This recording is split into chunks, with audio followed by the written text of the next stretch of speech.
Allons-y pour le graphique. On va d'abord mettre un titre ici d'abord pour s'y retrouver. On va insérer une ligne. Donc ceci, c'est bien la couleur des cheveux en fonction de la couleur des yeux.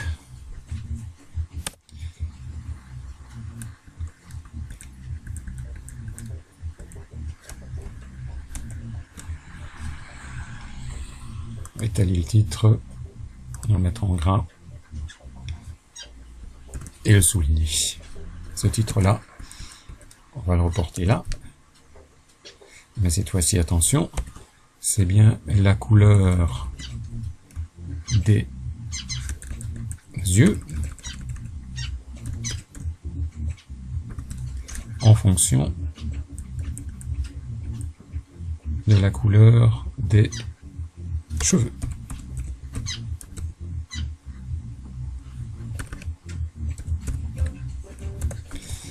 Allons-y pour le graphique. On va commencer par ce graphique-ci. C'est un graphique. La première chose à faire, c'est les données. Et la première chose à faire, c'est les valeurs du premier caractère. Alors, on veut bien ça en fonction de la couleur des yeux. On veut donc des barres en fonction de la couleur des yeux. C'est bien la variable indépendante qui doit apparaître horizontalement. C'est bien la couleur des yeux qui doit apparaître horizontalement. Je sélectionne d'abord la couleur des yeux, et puis une série blond, une série brun, une série noire et une série roux. Alors,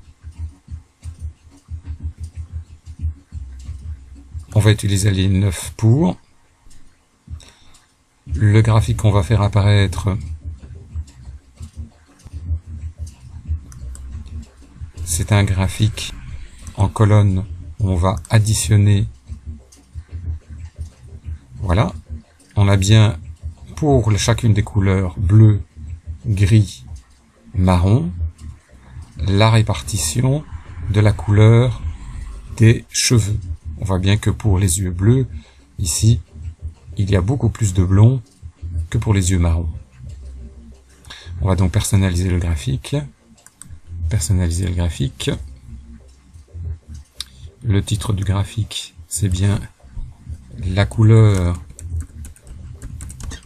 des cheveux en fonction de la couleur des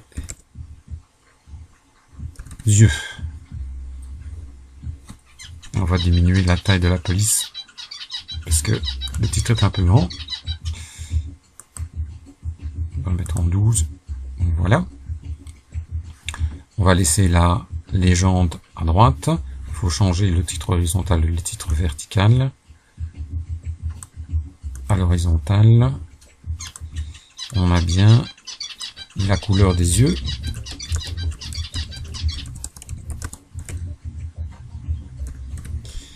Et à la verticale, on a bien des pourcentages.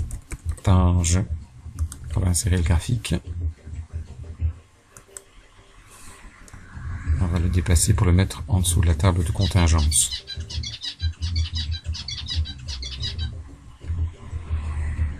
Voilà. Il reste à faire l'autre graphique.